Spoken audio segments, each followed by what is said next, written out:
Welcome to today's webinar brought to you by Keyline Interactive. Thank you all for joining us today. My name is Kelly Merced, and I'll be your host. We're so happy to have everyone here with us today for this great webinar that we do have planned for you guys. As you know, the topic of this webinar is finding the right tool for your quantitative research. Here at Keyline Interactive, we are fortunate enough to be able to use a variety of different online quantitative research tools with our partners as needed. So when our clients look to us to provide quality research, we know just the right tools to use, when to use them, and what comes next. So we're going to be sharing that with you guys today with one of our quantitative research rock stars, Phil McGuinness, who's going to be leading this conversation and deep diving into choosing the right research tool based on your data collection needs. As you guys saw on that waiting slide, you can access the flowchart that will help you identify which tool is right for you, and you can visit that bit.ly link /KLI choosing survey tool. We also have the link available in the chat window so you can easily access it there or directly on our blog. So let me jump right in and introduce you to Phil, who has been working in user experience research since 2011. He specializes in quantitative research and competitive benchmarking, and he specifically loves working with new technologies and using that to find innovative ways to test and measure user experience.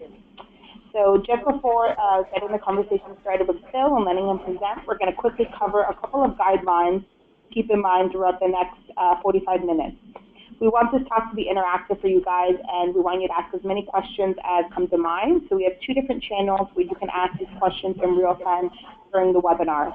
You can post your question in the chat window towards the right, or you can follow this conversation with us on Twitter, and if you use the hashtag KLI events, we will be following that hashtag, and we'll be getting your questions through there as well. We have a lot of time at the end of this discussion for Q&A, and we're going to do our best to get to everyone's questions at that time. So any questions that may not get answered towards the end, we'll still be answering them, reaching out to you directly after the webinar. So with that said, let me go ahead and pass it off to Phil, and this is a great place for him to get started. Thank you, Kelly, and thank you everyone for joining us today. I'm going to jump right into it. Let's get to the table of contents of what we'll be covering today. So we're going to do some introductions and talk about Keyline Interactive very briefly. Then we'll go over the tools that we'll be talking about in the presentation, followed by the survey tool flowchart that Kelly mentioned, and you can find on our website or in the chat window. We'll go over some of the key questions you'll want to ask yourself when making a research tool selection. And then we'll get into the meat of the presentation, which is survey tool comparisons. And we'll look at a few survey tools for different methodologies, some for general surveys and some for task-based research, which we specialize in for our competitive benchmarking reports. And then finally, we'll get to the enterprise solutions, and we'll look at a few of those side by side. And as Kelly mentioned, we have time for question and answer at the end, so please submit your questions at any time during the presentation. And if we don't get to them right away, we'll either get to them at the end, and if we run out of time there, we'll email you afterwards. So we really want to make sure and handle all of that for you. Moving into who we are. We are a full-service user research company. We do quantitative, qualitative research. Anything you have, we can do it. We have specialists in eye tracking, competitive benchmarking, customer journey mapping, and methodologies for all stages of your product cycle and development. Some of the tools we'll be covering today, you'll see some familiar faces here. SurveyMonkey is probably one of the most known survey platforms. And then you look at things like UserTesting.com, UserZoom, some enterprise solutions like Qualtrics and Confirmit. We'll touch a little bit on each of these as we go through the presentation. And this is a good time for me to make a few caveats to our presentation, or disclaimers, if you will. Number one, the results we're showing in this are based on our experience and experience of those we've spoken with who have used these platforms, so your mileage may vary. We've done our best to take opinion out of the picture and work based on the known and listed capabilities of each tool. Number two, we're not working with any online tool providers to put this together. We do have companies that we work with, to do surveys, of course, otherwise we couldn't really speak to them, but it's not sponsored or anything like that. There are also many tools that didn't make the cut here. This is just a subsection of the online research tools that are available. There are hundreds of different sites and companies that offer surveys, but we're confident that choosing one of these companies can meet almost all of your survey needs. And they may be the best for that particular price or methodology that you're looking for. And again, we haven't used every tool in the market. We can't claim to have tried all few hundred of them, but we believe strongly that these are some good tools, and we're going to highlight the parts that make them worthwhile to use for your research. Let's jump into the survey tool Flowchart, and I hope that some of you had time to review this beforehand, but if not, it will be available on our website. And I've cut it into two pieces. It's kind of tall, so it would be hard to read otherwise. But the key factors we were thinking about when making this flowchart is, number one, budget. You'll see we start with budget as the main question, and it kind of flows based on how much money you want to spend. And we did it similar to Yelp for restaurants. In this case, if you have no budget, you would move directly to the right. If you have $1 to $2 signs, a moderate budget, you'd move straight down. And then if you have $2 to $4 signs, a lot, or unlimited, or budget isn't a factor, you can move down the left fork, which we'll get to in the next page. So that's kind of the branch that ties it all together. But then we also considered what the desired data output is. Is it video? Is it qualitative responses to questions? Is it a card sort that you can do advanced analysis on? That plays a major role in which branch you would choose, as well as, of course, the methodology. Card sort, max diff, task-based research. That will go a big way in deciding what tool you can use. For example, just to take one quick path, if you have no budget, you might move, or you would move to the right down the $0 sign. Ask yourself if you want video recording or not, and if yes, you would go with a tool that's called lookback.io, and this is a relatively new tool in the market, but it allows you to record mobile app and mobile website screens directly to your computer at high fidelity, and it's currently free. I wouldn't be surprised if they started offering paid plans for multiple user accounts in the near future, but right now it's free, and you can do some really quick testing with a tool like that. Now, if budget isn't a concern for you, we'll move down the left side of the flowchart, and we'll just follow us on to the next page here. Excuse me. So here you would go through and say whether you're conducting task-based research, for instance, and if you said no, then we would ask you whether you're using max diff or a best-worst style methodology, and if so, you have a couple options. You have Sawtooth Software, which does a great job with this, and you have Qualtrics as well. So they're kind of even. We're not going to put one over the other in that case. But as you can see, you just follow through the steps, and it can point you into a possible research tool. Now, as a standalone, this chart doesn't tell you the whole story. So we're going to talk through each of these tools and say kind of what they excel at and what may be troublesome on that particular tool, as well as giving tips just about our knowledge of tools as we go through. So moving on to the key questions, and these are things you should ask yourself before you look at selecting a research tool. So number one, are you looking to do a one-off study, or are you looking for an all-in-one solution like a license to enterprise software? If it's a solution you're looking for a particular methodology, you'll be better off with a tool specifically focused on that in most cases. For example, SurveyGizmo and Sawtooth Software both provide a max diff or best-worst comparison, but Sawtooth has more advanced analysis options. So depending on the data that you actually want to get at the end and what you want to do with it, you might lean towards Sawtooth for that particular methodology. On the other hand, if you want one place to do your surveys, your intercepts, your task-based research, you might look at something like an ongoing user-Zoom license, which offers all of that under one umbrella. Question two, what kind of data are you hoping to output? And this goes back to our flowchart where do you want video so you can disseminate the message to your stakeholders in video clips, which are very easy to digest? Do you need statistical significance? Do you need a lot of results? So you can convince a data-driven team of engineers, per se, that what you're looking at is a real result. Starting from the end, that desired data, and working backwards can help you cut down on the number of options that you're looking at. Number 3, does your team have the time to learn the tool and perform analysis? So this is a big one. I mean, tools, especially the more powerful ones, they have different learning curves. And as we'll discuss that a little bit later as we look at the enterprise solutions, but they take time to understand and master. Companies can program and do the analysis for you, but in our experience, it's better to have a dedicated research team or partner with you so they can fully understand your research goals, co-create the study and the analysis with you, and use their knowledge of the tool to help that out, rather than just, say, a contract study where you're sending a document to someone and having them do the work for you. There's a lot of communication that's needed there, so having someone either in your team or tied closely with your team is very important. Number 4, what audience are you targeting to participate in your study or studies?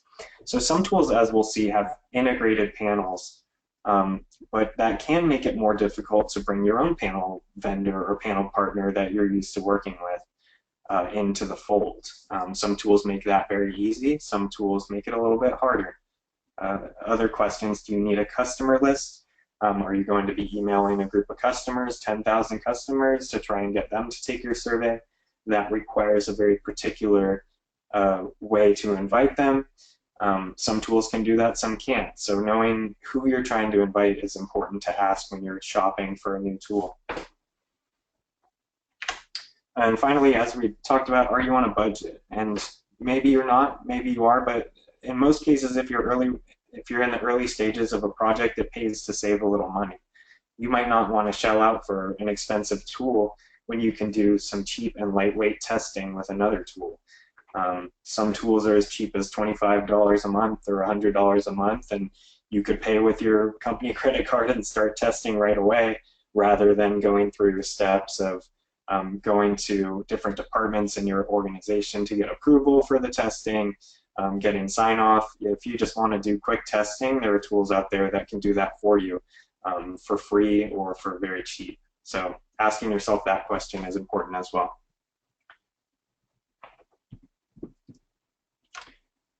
So now we'll jump into looking at the best tools by a particular methodology, and I'll start with the more simple methodologies and move out. So the first thing we're going to look at is survey research, just general surveys.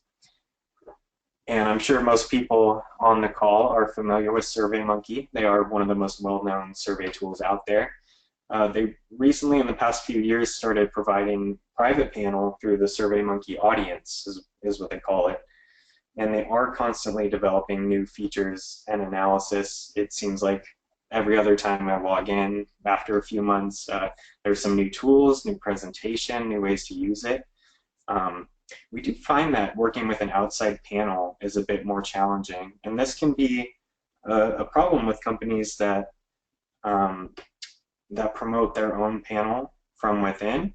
They might kind of push you or nudge you towards that approach, whether it's directly or whether it's more inadvertent by making the cost more to use your own panel. And then advanced analysis with the online tool can be difficult. We've had trouble cutting the data in ways that we want or exporting the data. And in all honesty, sometimes it's just hard to work with a web tool because it takes time to load in between each step. I know with some tools in particular, as I'm scrolling down the page, it's loading different banks of questions. And if I just want to look at the last question, I just went through 5 or 6 loading steps to get there. Whereas if I had the data in an Excel file or in SPSS, I could work with it immediately.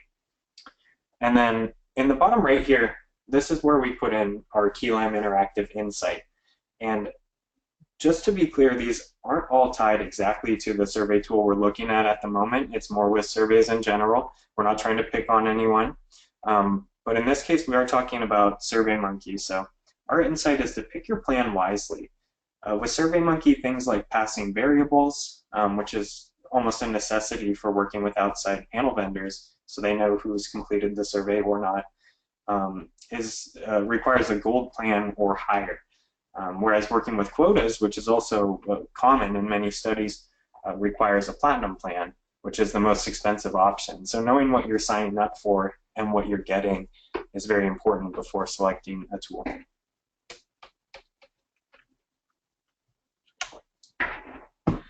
Moving on to SurveyGizmo.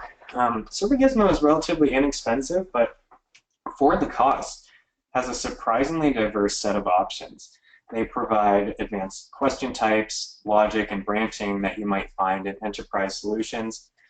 We find the user interface very easy to pick up and use immediately, especially after some recent developments. But it does lack some of the advanced features you might find in a broader enterprise solution like task-based research, video recording, audio recording, those things. If you're on a budget, it may be your best bet just because they're the only tool we found that offers unlimited responses on their free plan.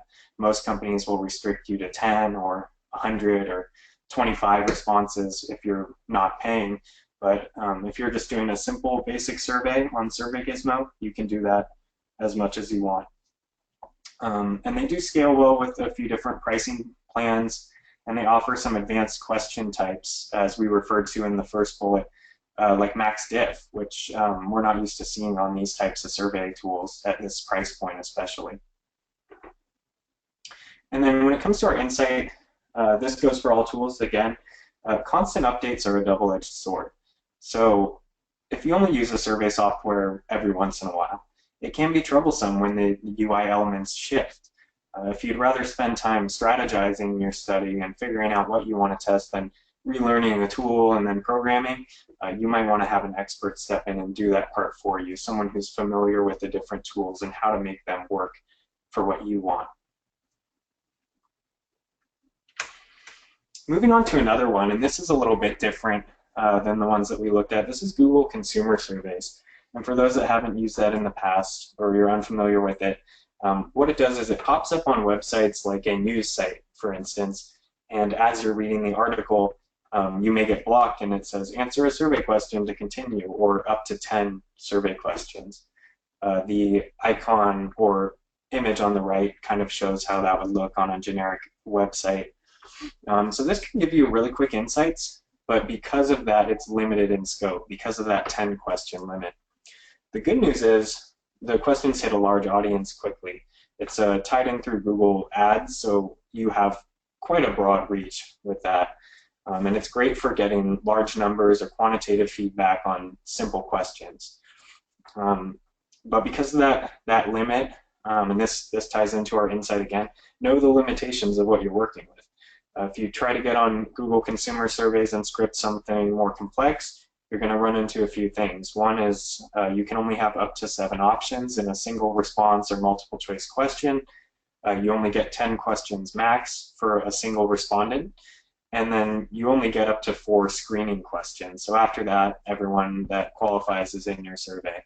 So it's kind of a very specific use case, but we found it powerful enough to highlight it here because it can give you that quick insight at a lower cost than picking up another survey tool, another panel, things like that. So now we'll go into some side-by-side comparisons. And again, these star ratings come from both our own experience, others' experience, and then just an overall kind of rating of the offerings from each company. So SurveyGizmo boasts the most question types for a survey, followed closely by SurveyMonkey, while Google is fairly limited to about 5 to 10 question types. I want to say SurveyGizmo has about 75, or somewhere in that range of different questions and custom questions that you can use. When it comes to logic and branching, SurveyGizmo and SurveyMonkey, there aren't many limitations there. I would give them 5 stars for that. Whereas Google Consumer Surveys, they only have simple screening. You can screen people out, and that's about it. And then looking at panel, I'd like to talk about integrated panel and bring your own panel at the same time here. With SurveyGizmo, it's about the same difficulty to use their integrated panel with Cint or to bring your own panel to the board. On SurveyMonkey, it's a little bit different. Their integrated panel is easy. It's right in there. It's easy to use. But bringing your own panel is a bit more difficult. You might have to pay more if you're on a lesser plan. It's just a couple more steps because they want you ideally to use their panel. Google consumer surveys, they don't have a typical panel per se, but they have a lot of users to draw from, a large pool of users, and that's very easy. On the other hand, you can't bring your own panel to the board. You're just using the people who are browsing these websites with Google Ads. Looking at a number of survey types and methodologies, SurveyGizmo also has more types than SurveyMonkey when you include things like max diff that we talked about earlier. Google really only has one survey type, the simple survey. But then when it comes to learning curve, Google consumer surveys is very easy to learn and use. You could pick it up right now and start using it without any issues. Whereas SurveyGizmo and SurveyMonkey, although they have a lot of methodologies and question types, they're still fairly easy to pick up and play with. And when it comes to what they're best for, SurveyGizmo, for all the reasons I've mentioned, I believe they're the most flexible. They can do a lot of different things, a lot of different ways. Whereas with SurveyMonkey, if you want this kind of all-in-one solution for your survey, they're a great choice because they have that integrated panel. You don't have to worry about talking to another vendor, getting a bid. You can just do it right there, right in front of you. And then for Google consumer surveys, no surprise, it's small scope, but it's quick insights on that. So do you have a few logos that you want to try out and get some feedback on right away? You can do that within 24 hours. You will have that answer. So you can get those quick insights very easily.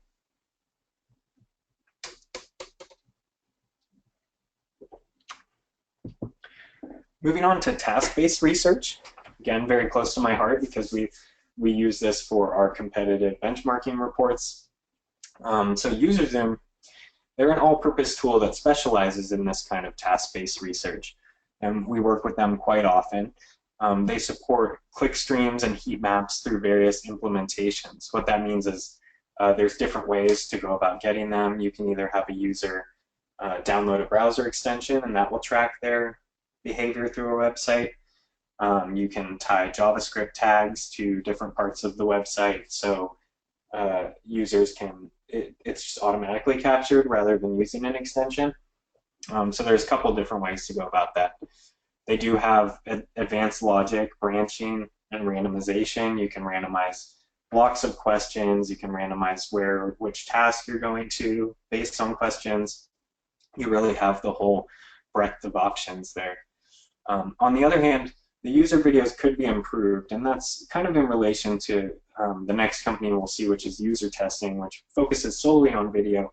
UserZoom, it's more of an addendum to what you're getting. So you're getting the click streams, you're getting the survey data, and then you get videos of the screen, but you don't have the audio component of UserTesting. You don't have the participant's face in those cases, so that's why it's not quite up to snuff with the best offering for video specifically. And then the analysis tools can be cumbersome, and this is a theme with many tools. You have a lot of options for how to set it up, program your study, and when it comes to analysis, it may be more difficult to use the features on the website, like filtering, than it is to actually look at it yourself. So we've had times where we kind of combine that. We'll do some filtering in the reporting tool, but then we download that so we can mess around with that data a little bit more in a little more detailed way, like a pivot table or something like that. And kind of the big insight here is to do your own clickstream analysis. And you can see in the image on the right, you kind of have a branching clickstream on the top and a heat map on the bottom right. And although the heat map tool, it's great to look at and it's easy to use, you can box certain areas and see how many people and what percentage click. We found that it doesn't account for participants who didn't have a click on that task. I know that's very specific, but what that means is that if I have 100 people who performed a task and 50 didn't click at all, and they're still in my data set, then all of my numbers are going to be halved. So out of these clicks, if I select a group, everything is going to be kind of diluted down. So being able to download those click streams, do that complex analysis with somebody who understands like the nitty-gritty details of click streams, so to speak, it's very important to really telling that story. I think it's important to get an expert who knows how to do that, because you can get confusing, misleading data if you just look at it all at once holistically. Moving on to user testing, which I mentioned in terms of the video-based feedback that they offer. They provide the strongest screen and participant video of any offering. I mean, that's their main thrust. And they have a private panel of over 1 million users, which ensures quick feedback on most questions. The one thing to consider about user testing is that because they require this a little bit more effort than, say, taking a survey, clicking through a few questions and typing, it may be harder to field tougher targets. So if you're using a small population, for instance, and they're not in that million-plus panel, getting people to pick up their phone and talk through their actions is a bit harder than getting them to take a simple survey. So that can make it harder to field these types of studies. And then you have all this data. You have hundreds of minutes of videos, maybe, depending on how many you signed up for, and you have to actually view those or have someone view those and analyze those, maybe hire an agency to do that for you, because it doesn't come out like a click stream, for instance. It's still great data, and one thing we really love about this is it allows you to put together easy video clips that people can watch, and video clips are very convincing to any level of your organization. Anyone can see where a person is actually struggling, but you do have to comb through all the videos and see what you're actually getting there. So our insight, because of that, is to combine this with other tools for comprehensive usability coverage. And this speaks to, we're actually having another webinar in a couple weeks about what qualitative research alone is missing. There are things that you just don't get. You're not going to get statistical significance in most cases. There's many powerful things you can do with quantitative that you can't do with just qualitative. So you're going to have some gaps there. So we're going to talk about that in a couple weeks. But for now, yeah, user video is great for quick insights, great for stakeholder examples, but including some moderated studies, maybe customer journey mapping, or quantitative data to confirm the insights that you got earlier. It's very important for your whole usability testing strategy. Moving on to Loop 11. So this one, kind of keeping in the theme with Google consumer surveys, and that it's a little bit different than the other two that we just looked at.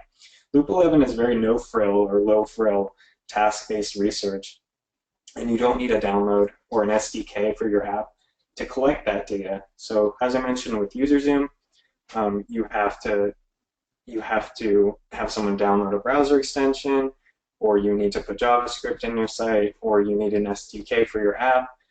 Loop 11 doesn't need any of that. It's simply a toolbar at the top of the user screen, and it will send them through tasks on a website and collect that data.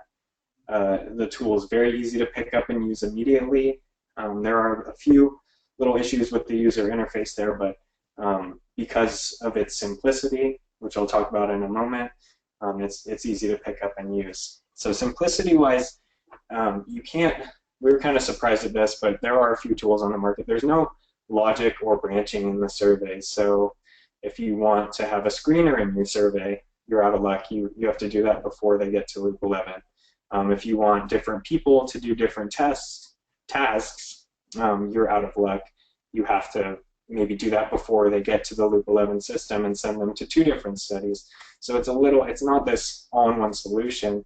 but at the same time, it's not priced like that. It's priced relatively cheap compared to things like UserZoom, which are more for an enterprise type. And we'll talk about some more about UserZoom's enterprise offering later. And then the analysis tools, they need more functionality to match the competition. We had trouble kind of sorting through the data. You can see on the right an example dashboard that shows success and things like that, but when you try to start editing the data, cleaning the data, maybe removing bad participants, it gets quite cumbersome at times. So we ended up exporting it instead of working within the tool. And that ties into our insight here, know your exports.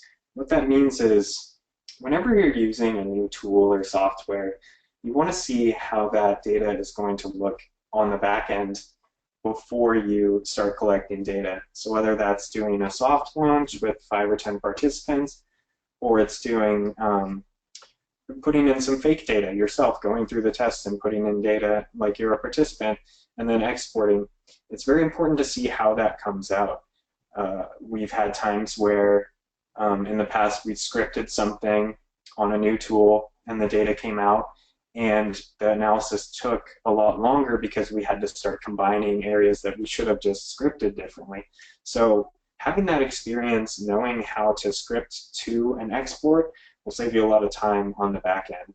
And that's something you can only do from either using the tool or testing it, spending an hour or two going through and figuring out what that data is going to look like.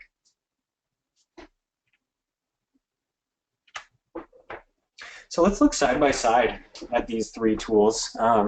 You'll see a few not applicables here, and they're not directly comparable, but I just wanted to compare the aspects that we can compare. UserZoom sets the standard for clickstream gathering in the industry.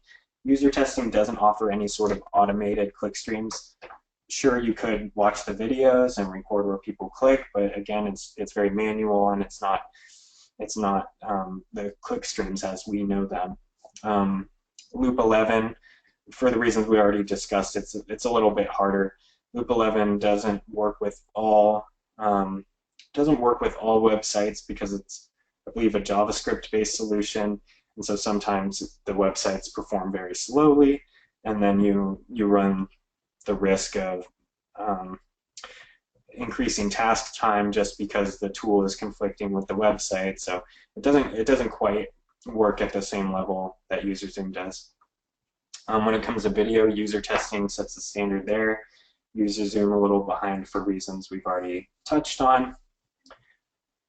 When it comes to logic and branching, UserZoom has pretty much the gamut of different options, whereas UserTesting, it's more simple. And none of this is to be a knock on any particular tool. It's just tools have different focuses and they're better at different things is the only point we're going for. Again, Loop 11, no logic or branching.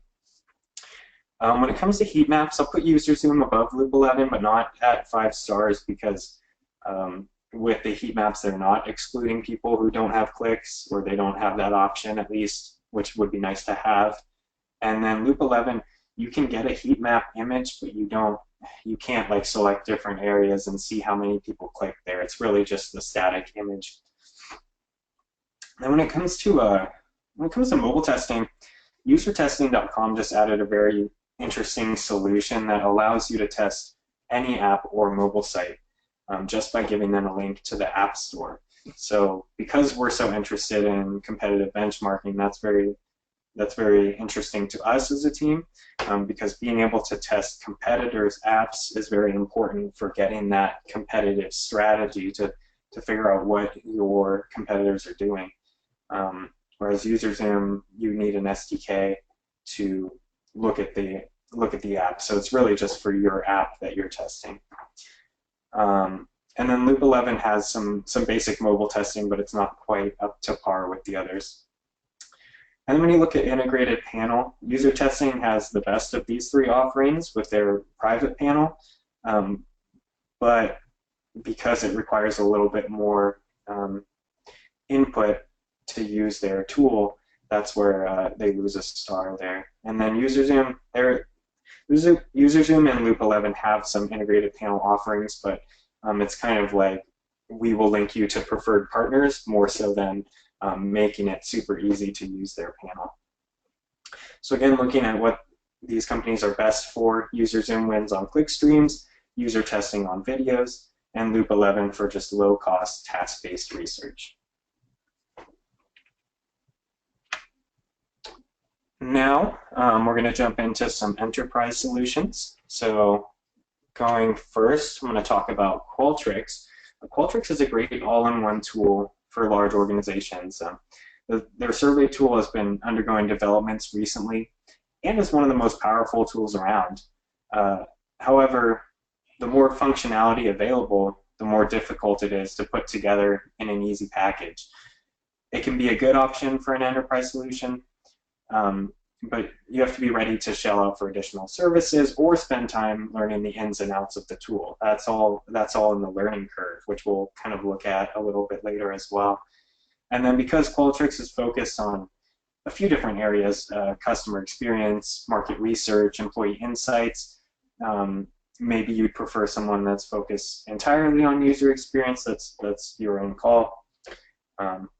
But they do provide many different strategic functionalities. They support multiple user groups within the same ecosystem. You can share certain amounts. You can have different dashboards for different users.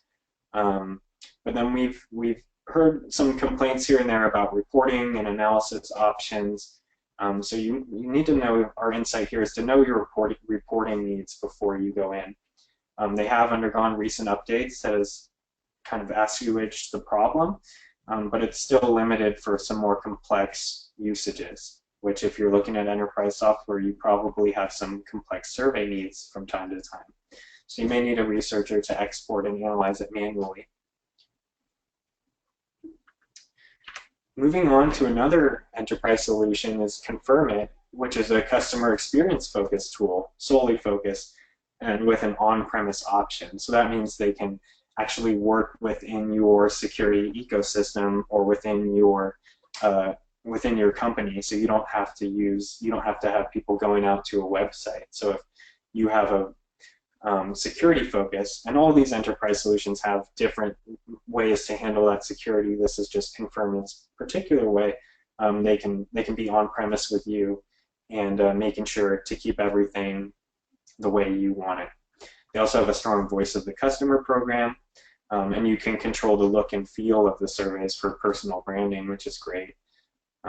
However, the packages that they have can become expensive quickly, especially if you're fielding many thousands of completes. And then it can get a bit technical in the logic and customization. So maybe you need some programming knowledge or just knowledge of survey tools in general to really understand what they're doing. So that's our insight here. Programming is key. Working with survey logic and different tools is a skill. It can require trial and error or technical support when you're using something new.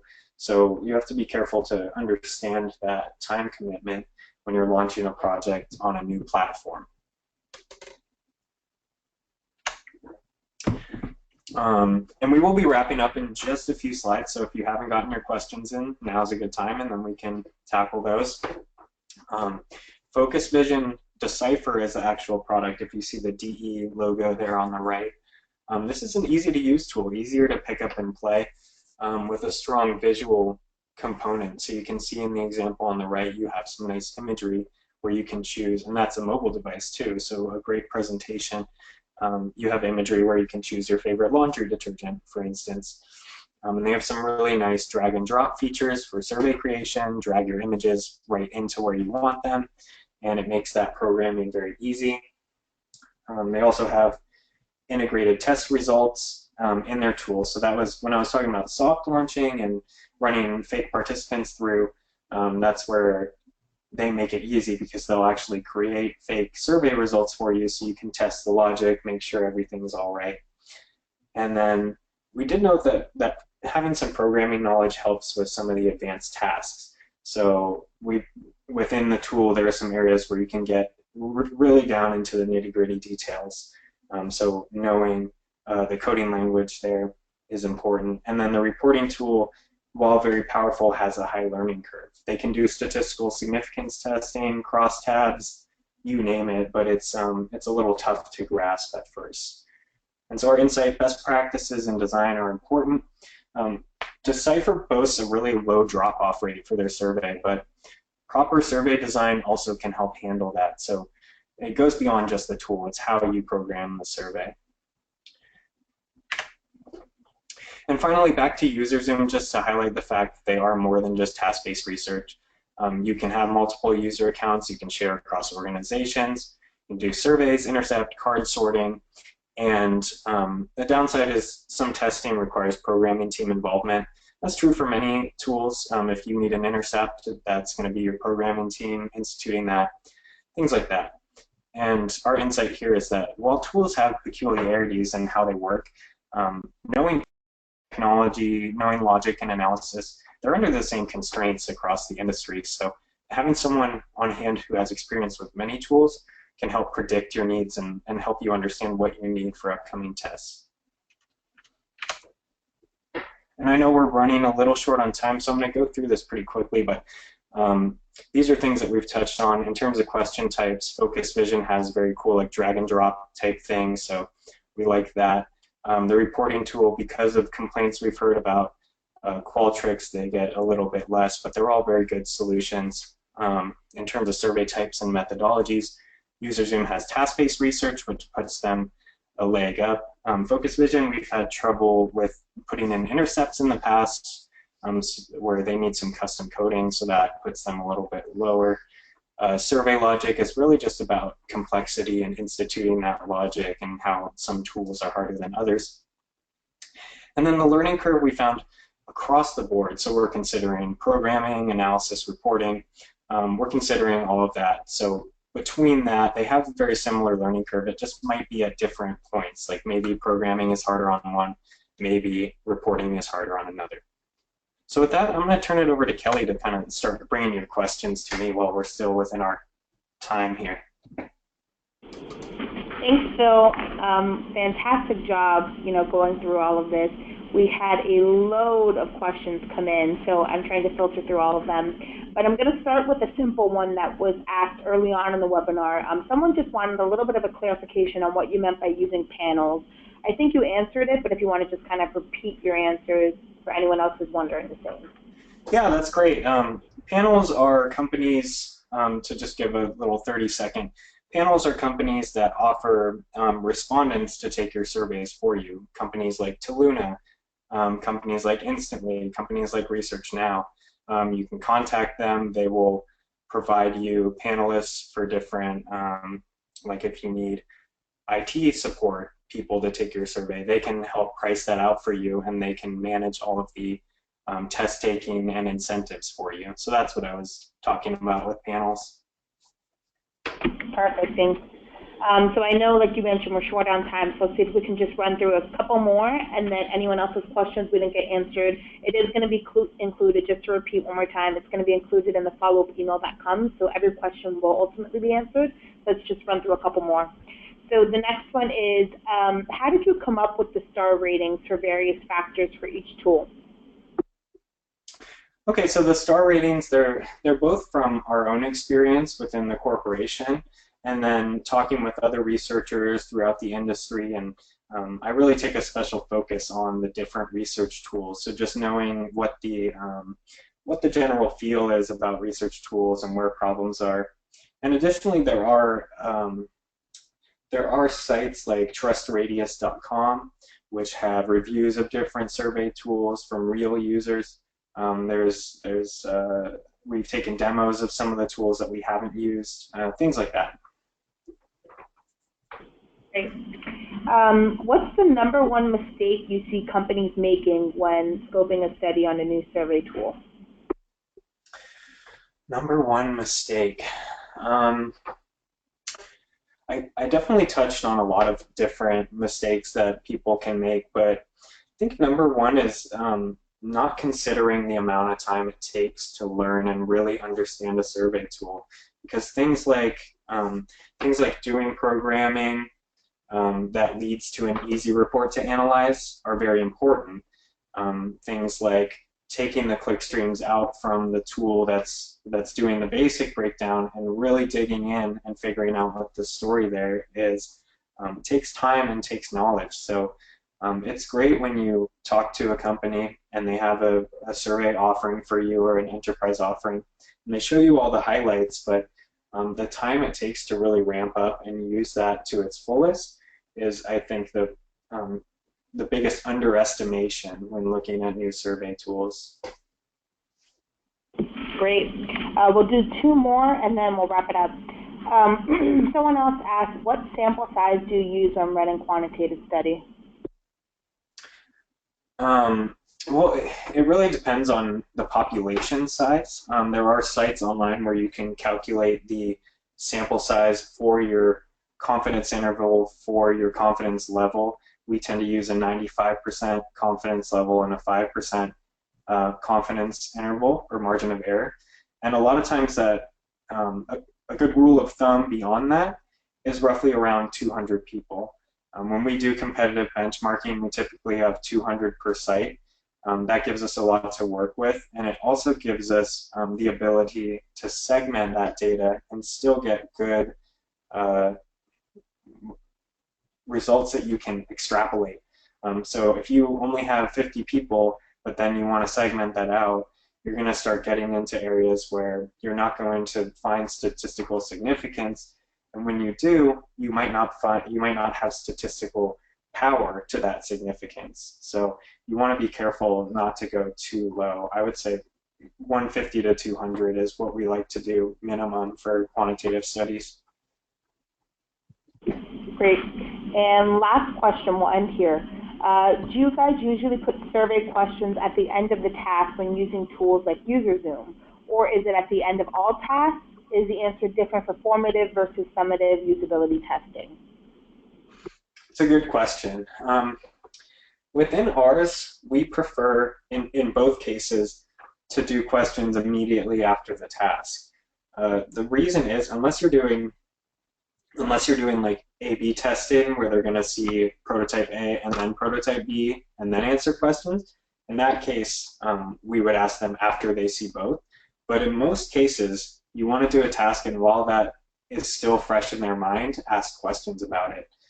Typically, the flow is task, questions, and then at the end you do some kind of summary questions of the whole experience. That's how we typically perform it. Thanks, Phil. Like I said, we'll end it there. I know we have a lot of questions to touch on still, and so we'll reach out to you guys in the next 48 hours or so. But thank you, everyone, for attending the webinar today. We hope that you're able to gain a more in-depth look at choosing the right research tool based on your data collection needs and how to use it for your quantitative research. We're going to have our next webinar be not only with Phil, but our Director of Quantitative Research, Dana Bishop, will be joining him. So stay tuned for that webinar. And they'll be talking about what you're missing with in-lab usability. I know Phil mentioned that earlier on in the webinar. So any more questions that come in, feel free to reach out to us. You can email us at marketing@keylineinteractive.com if you have any more questions on this topic, or you just want to get in touch with us on any further questions that may come up. Again, thanks for your time, and this concludes our webinar for today. Have a great day, everyone. Thank you, everyone.